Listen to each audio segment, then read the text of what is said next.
G'day. So I thought I'd make a little podcast today on video, and I'd talk about my recent experiences in an Irish hospital in the ER department from the perspective of a lipedema warrior, as it were. See, I have lipedema. Lipedema is a fat disorder that is inherited. It's just a genetic lottery, and it's triggered by hormonal events like puberty, pregnancy, uber estrogen birth control. Mine escalated wildly after I took the Depo-Provera contraceptive injection when I was 26, but I didn't get a diagnosis for another 13 years after that. Or pregnancies, miscarriage, or even if you're going through periods of high stress and trauma. So basically my lipedema has waxed and waned throughout my youth and middle years, but by 2015 it had escalated to the point where I had no quality of life. Practically, I was just bedridden. I had to be helped for the most basic of tasks. I had to be helped from basically the bed to the bath to a recliner. If I had anywhere to go, I'd have to be maybe helped out to the car. Once I was in the car, if we say if we went for a family excursion anywhere, say we went for a scenic drive on a Sunday like most families do, I would usually just have to wait in the car while everyone else went for a walk up to the lookout or whatever, because my feet were literally too painful and swollen to bear my own weight. My legs were huge, but it's not just the size of lipedema, the burdensomeness of it. It's heavy lymph fluid. Basically, you're stewing in your own unshed lymphatic waste because the unhealthy lipedema fat blocks the lymphatic flow, and the lipedema fat is unhealthy adipose tissue. It's fibrous, it's nodular, it's basically scar tissue of a system that's attacking itself and not receiving the brain's signals to go away with diet and exercise anymore. So basically I was encased in a living sarcophagus of painful, swollen flesh that had rendered me immobile by 2015. I am Australian. I contacted many cosmetic surgeons in Australia once I had the diagnosis for lipedema, and most of them hadn't heard of it. Most of them sent rude replies saying that liposuction was not a cure for obesity, and I am not obese, I have lipedema, so they just exposed their ignorance. The Australian plastic surgery community are more interested in exploiting insecure, healthy women for unnecessary procedures like lip fillers, chin fillers, nose jobs, shit like that women don't need, but the beauty magazines tell them they do. They'd rather make money off that than actually contribute to someone's quality of life and restore the health and quality of life of a lipedema sufferer. It would seem, or at least it did in 2000, and I think since I got the diagnosis in 2009, which answered a lot of questions as to why no matter what I did, my legs would just not get any smaller. I went to the gym 3 hours a day. I was nearly a cop, passed all the tests that you need to pass, all the exams to get into the cops. I was deemed fit to have a Glock on my hip. I just couldn't pass the beep test, and I couldn't pass the beep test because I had lipedema. That was 2009, and there wasn't much you could do about it other than compression in 2009. by 2015, no one would help me. I'd tried and tried. Germany have been doing liposuction for lipedema, depending where you live. Germans have been performing cosmetic surgery as an intervention on lipedema for 2 decades because they're progressive and believe in, efficiency of economics of getting the most out of life. You cannot contribute to society or enjoy yourself if you are stuck in bed in constant chronic pain. And lipedema, when it escalates to stage 4, as mine did, you're basically disabled. My doctors said I was going to be in a wheelchair or a mobility scooter by the time I was 50. I turned 50 last year in a pandemic, so there was no big trip to Greece or anything, but that's okay. I went and camped all by myself in the bog on the Eris Peninsula on the west coast of Mayo, gazing across at Sleevemore, Ackle Island, and although I was all by myself, apart from I had a very good friend who came and had a glass of wine with me to celebrate, although I was all by myself in the middle of an Irish bog on my 50th birthday, it was wondrous because I was physically independent enough to be there by myself, whereas, which is a long way from having to wait in the car while everyone else has fun, because I was just a living blob in a lot of pain. And that doesn't even begin to cover the fat shaming, the stares, and the unsolicited advice on diets and exercise routines and what you should eat and what you shouldn't eat. And for instance, my ex-mother-in-law once gave one of my kids, this is 18 years ago, size 16, thank you very much, size 16, but a big bottom.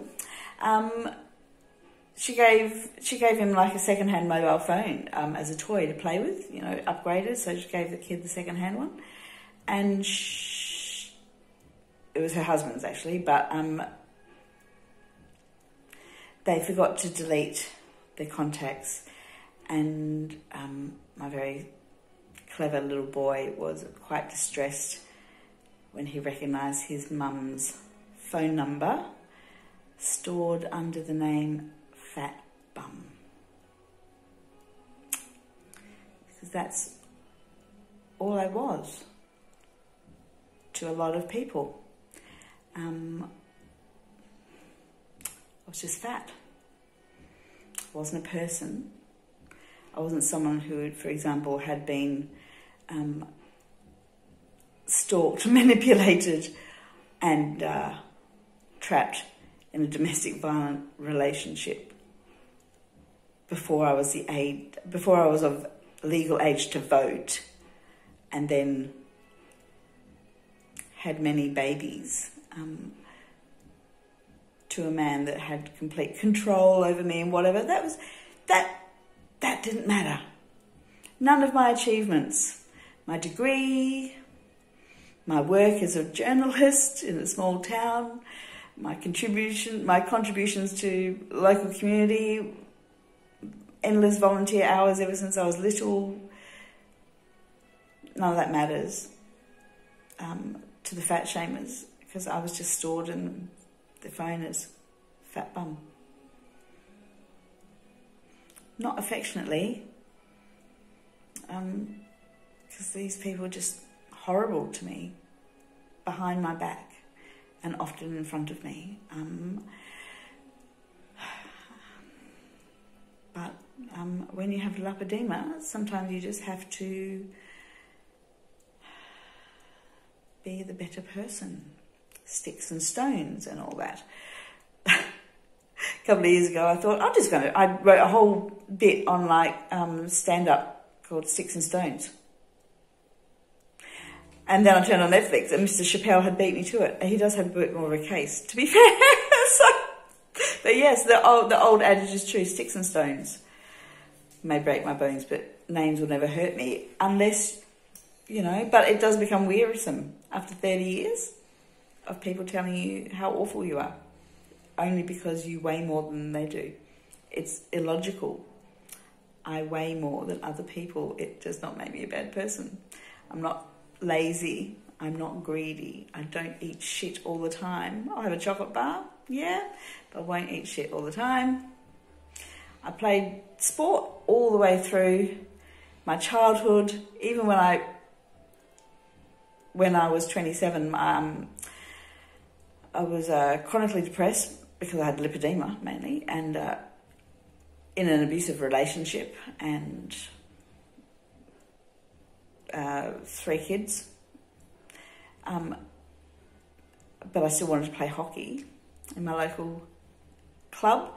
But because I got so big, I used to play night hockey and field hockey, but then because I got big with lipedema, but no one knew, you know, it was just like baby weight. Denise look how big she's got after the babies. I could only be the goalie.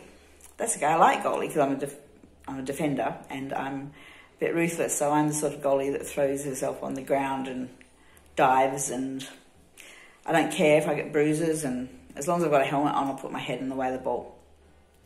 So did my first husband. He was a gun goalie. So, but strapping the goalie's pads on, you know, like lashing, like the big leather straps that go across the back of your legs.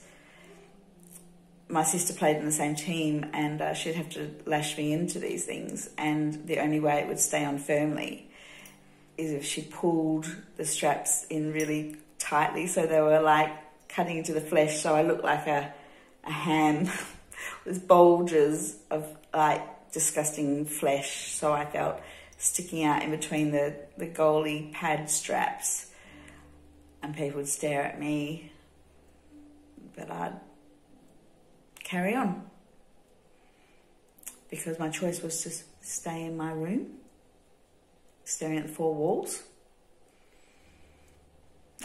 or I could go out and live my life, and people would, what can I say, people would stare at me and tell me about diets, and that, one of the worst things, of course, is they'd look at my sister. My sister won the genetic lottery in some ways.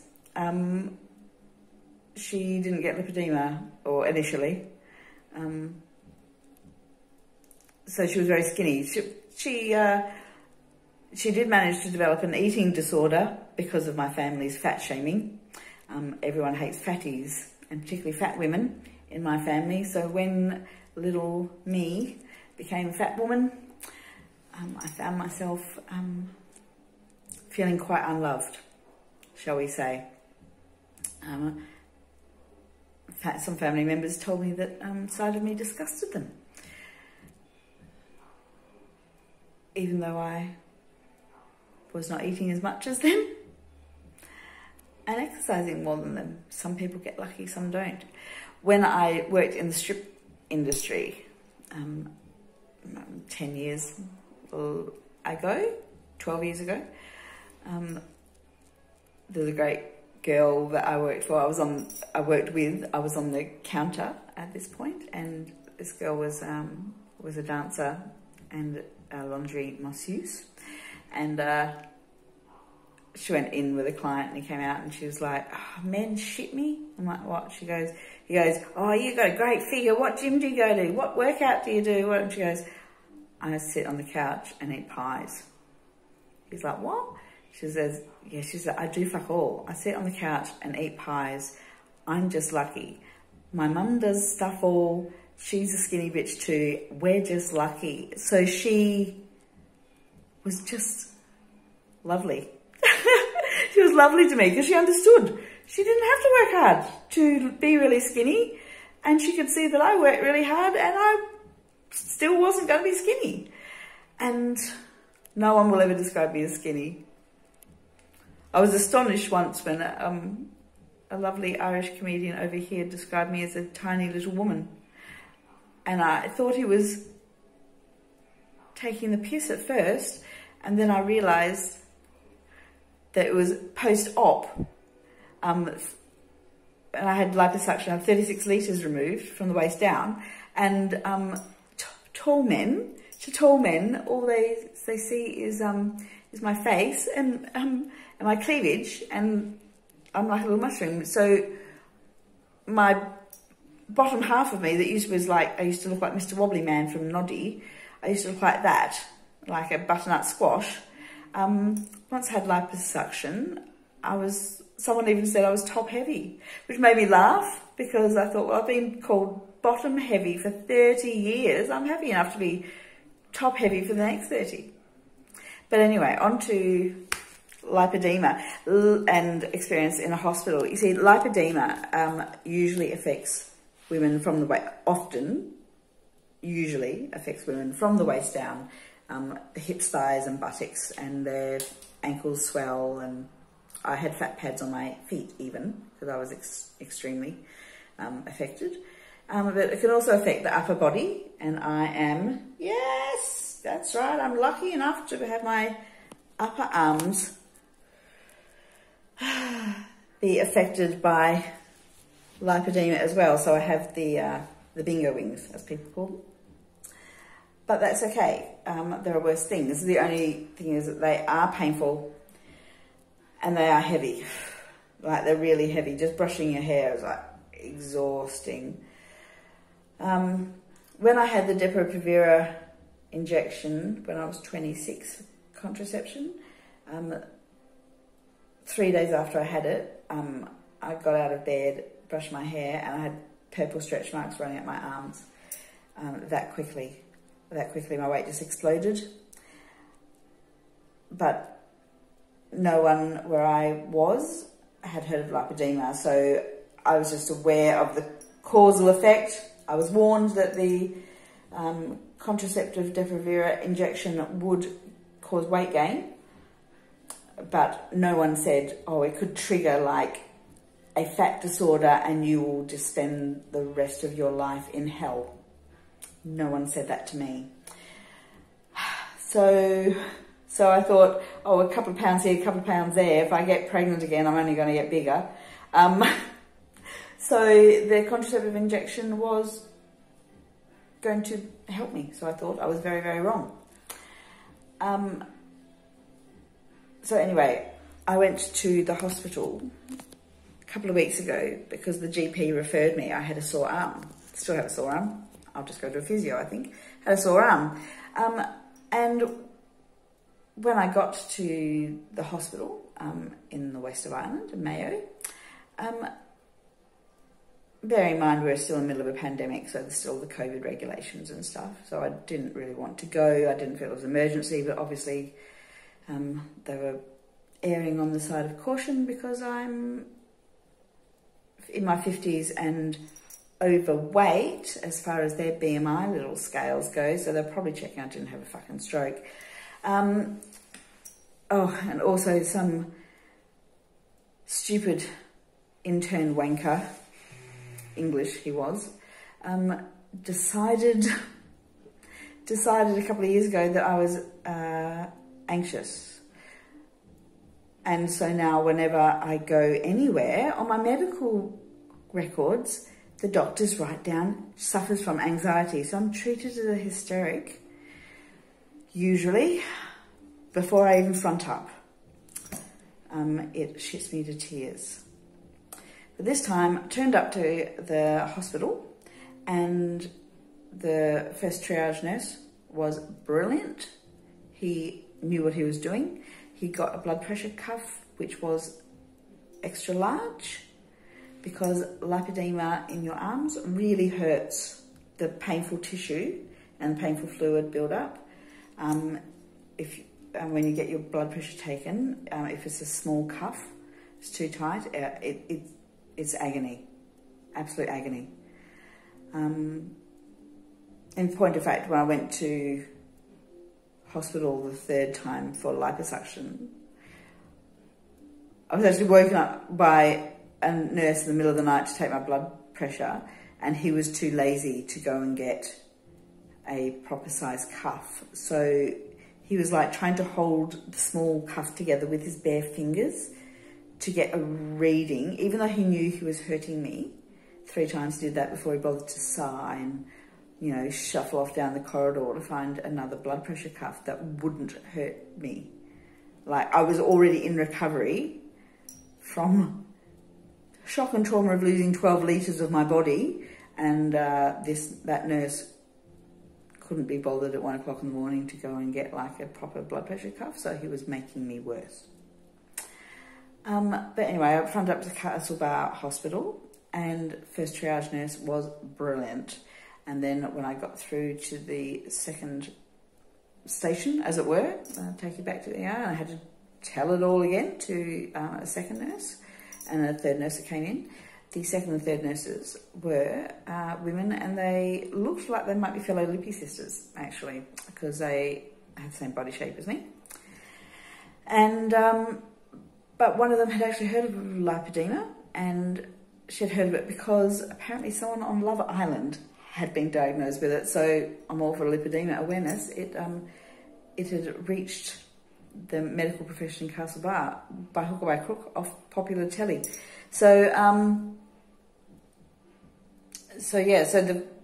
the first 3 healthcare professionals I encountered at the Castlebar Hospital were brill. They'd heard of lipedema. They were interested, more to the point, in my own experience. They were interested in my operations. They were interested in the photos I had from before and after. And they were particularly interested as it probably related to themselves and women they knew. So, battle won, so I thought, and then went back to the waiting room to be called through to the doctors. So then I was taken through to the actual ER, where of course there's always bedlam, because there are many other patients, or outpatients rather, suffering all sorts of things, and suffering all different attitudes from different medical staff. So I got through to the ER, and I was approached by a very young intern who asked me what had happened, and I started to explain why I was there, and she interrupted me and started talking over me, and I was trying to continue my sentence. She was still talking. I stopped. She looked at me. She stopped talking, and I said, as I was saying, it's not an emergency, just got a little sore arm. I was hoping for a referral to a physio, but as I've just had the vax, my second vax, and I have a DVT history as well, that just sent me along to be on the safe side. She said, do you have any other health things? I said, I have lipedema. Like, I've already gone through all this with 3 people who were very good and listened. And then I had to start again with her. That's okay. She's not in the loop. I'm more than happy to fill her in. Should she be able to listen?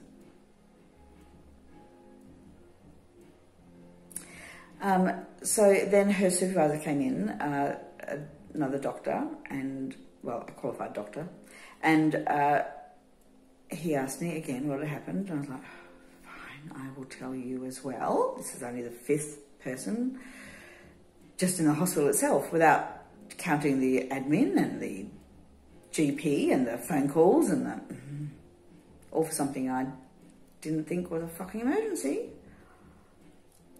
So the second doctor asked me what the problem is, and I tell him, just got a bit of a sore arm, because I've got, you know, they're probably just checking to make sure I don't have a stroke or a DVT or something. But I'm fine. If you want to refer me to a physio, I'll be out of your way. They weren't fucking listening to me. So the intern comes up and she starts digging her little nails into my arm along the side of where I said the pain was. And she said, does that hurt? And I said, it does. It does hurt because I have lipedema and you're digging your claws into all the painful fat tissue. And she said, what? I said, I have lipedema. She said, and she looked at the other doctor. She says she has lymphedema. I said, I have lipedema. I am not mispronouncing lymphedema. You are hurting me. And she got very sulky at that because it was in front of the other doctor, her supervisor. So she got very shitty. You could see her sulking. And anyway, the other doctor said, oh, get her bloods, meaning me. Get her bloods because of DVT. Like, they're talking in front of me. So, oh, there's no facial droop. I'm like, yeah, I think I probably would have noticed if I'd suffered a stroke. Ignoring me.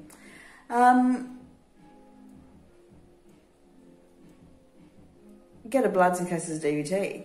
So this little intern comes around the other side to my left arm and she rips a tourniquet into my arm just above the elbow so tightly that I was in absolute agony. Like, she actually broke the fascia of the tissue. I've still got the line. It's 2 weeks later.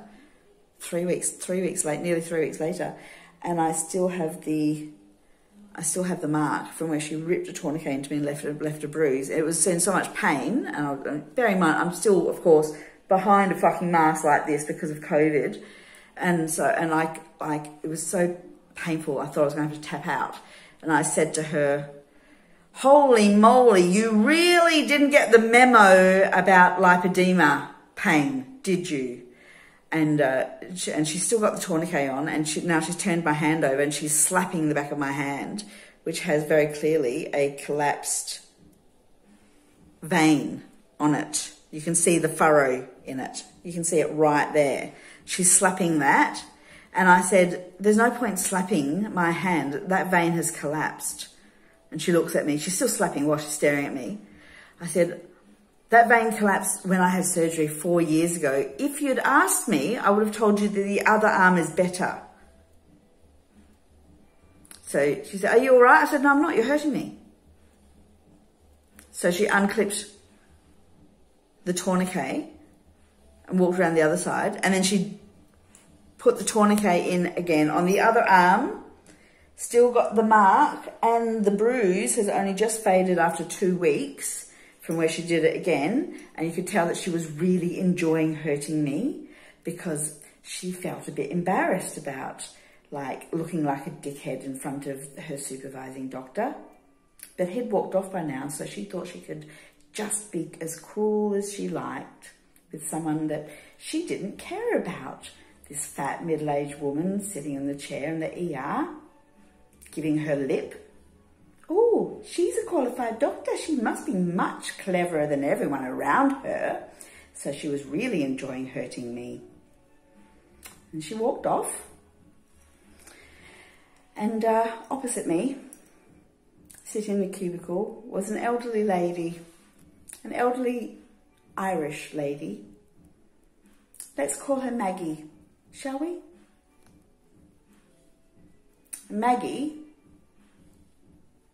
had had a fall. She had had a second fall in a nursing home. She was on a Zimmer frame. She had a tremor. She had fibromyalgia. And she obviously had a UTI and was lapsing into dementia because of it, because that's what happens when you have a UTI. They get very confused, elderly people. She was a high-risk, vulnerable patient, and she was left alone on a bed, a high bed, and just told not to move. So, of course, Maggie started to get off the bed. And I was like, well, honey, you're going to hurt yourself. And she's calling out for a nurse. And you can see all the nurses, they were sick of Maggie. They thought she was a pain in the ass. And what was Maggie going to do about it? Not a lot, because if they're going to ignore me, they're certainly going to ignore someone in their 80s who's a bit senile, aren't they? What's Maggie going to do about it? Nothing at all. So in comes a little bitch on a power trip. She comes in, she's like, poor Maggie is trying to like disrobe because it's really hot. She's really uncomfortable and she's being ignored. So this little bitch comes in, starts, pulls the curtain around and starts shouting at Maggie. taking your clothes off. You can't take your clothes off in here. It's like no one wants to be looking at that sort of thing. I thought, I'm not the slightest bit offended by Maggie. The only thing that's offensive right now is the way you're treating Maggie. I didn't say that yet. She's like, I told you to stay on the bed, not move. I'm like, telling an 80-year-old dementia patient not to move and leaving them in a vulnerable position where they could fall again. Who's at fault here? It's not Maggie. So she fucks off, leaves Maggie all by herself again. Another little nurse comes in and is trying to assist Maggie from behind the curtain with various things, changing a diaper and things. I know Maggie has all of these things because Maggie's told me. By the way, when it comes to fibromyalgia and UTI and pull-ups and things like that. Plus, you don't have to be fucking Florence Nightingale to work it out. Anyway, one nurse comes in and she starts hurting Maggie. Maggie is, of course, being slightly rebellious because she's got no other way of defending herself against what these people are doing to her. So in comes this bitch again. Bullies her way into the curtain, rings curtains, and she's like, I told you not to move off that bed. What's going on here? Maggie says, she's hurting me, says Maggie. She's not hurting you. She's a cat's mother. It's rude to say that when, where I come from, you're like, she's got a name. She's a nurse. She's helping you. Oh, she's helping me, is she? Said Maggie, who's been there for several hours and is being treated like shit and is in pain and confusion. Well, excuse me. You're being very rude. Well, excuse my rudeness, said Maggie, stung.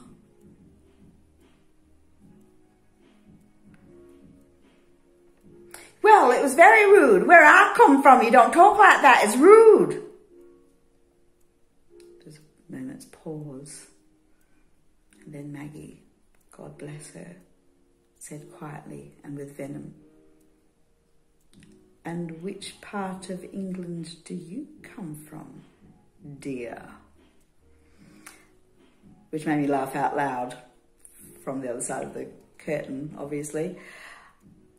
Upon which the sulky bitch realised that her bullying and abuse was being overheard by the general population and she could be reported. So she answered very softly, well, from the north, where the best people come from. Trying to brazen it out.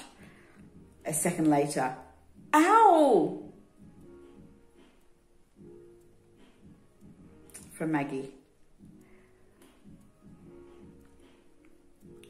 Oh, I'm sorry, my darling, said the northern girl. I'm not your darling, said Maggie, ominously, to which there was no response. Because Maggie and everyone who was listening knew that that bitch of a nurse didn't care that she had hurt Maggie, any more than that intern cared that she had hurt me twice by ripping the tourniquet into me so hard after I'd explained that she was hurting me already. Because there are people who join the healthcare profession because they want to help people and make a difference. And then there are people who join the healthcare profession because they like to think that they're a little bit cleverer than everyone else and treat other people like inferiors. And sadly, it's a matter of roulette who you get on the other side of the ER curtain, isn't it? But as a lipedema patient, I can tell you it becomes terribly wearisome explaining over and over and over to people that you have a fat disorder, that you can't actually help the layers of fat on you. The amount of times that I have had nursing staff or medical staff go to like palpate my abdomen if I'm in pain, or if I've like been times where I've been miscarrying, and they've expressed revulsion at the lipedema on my stomach. As though, you know, and it was quite obvious from the little intern when she was hurting me with the tourniquet that she thought I was fat and I deserved to be hurt. I hope that she chooses not to be around people if she continues to be a doctor. I hope she moves into research. And I hope they keep away from fucking lab rats, because they'll probably neck themselves at the sight of her coming into the laboratory. But yeah. But you just have to remember that despite the people who abuse their position, and yes, nurses are under a lot of pressure, particularly in pandemic, and nurses have very difficult jobs. My own eldest son is a RN in Australia, and I'm very proud of him and the work he does every day. I'm under no illusions as to the nursing profession being an easy or a well-paid profession. It is not. However, nurses are humans too. They can all have a bad day, but some of them shouldn't be trusted with the care of the vulnerable unless they're very closely supervised. You could hear 8 centuries of English occupation in Maggie's responses to that girl. Like, and which part of England do you come from, dear? Oh, that's right. And the bitch goes, from the north, where all the best people come from. To which Maggie responded, don't get me started. I thought, yeah. I thought if that bitch had continued anymore, I would have just broke out in a chorus of can't eat black and tans on the spot, I think. Oh my God. You know, she probably, the irony, that northern cow probably voted Brexit and then came over here. But the important thing to remember is that despite the pig ignorance of the intern and the cruelty of that nurse abusing Maggie, there were 3 fabulous nurses in the triage who know about lipedema and will treat women with lipedema with better understanding and more respect. So there you go. That was my experience as lipedema. With a few tangents, a bit of background. But yeah, thank you for watching my podcast. I will start going live again as soon as I can, but I don't have enough subscribers on YouTube. So for now, I'll just have the video and then stick them up on my channel. All right, thank you very much for watching and listening and all that sort of thing. Supporting my advocacy as a lipedema warrior and body positive, because it doesn't matter what size you are, so long as you're happy and healthy. Don't hide yourself away. Don't let the fat shamers grind you down. And I'll see you when you've got nothing on.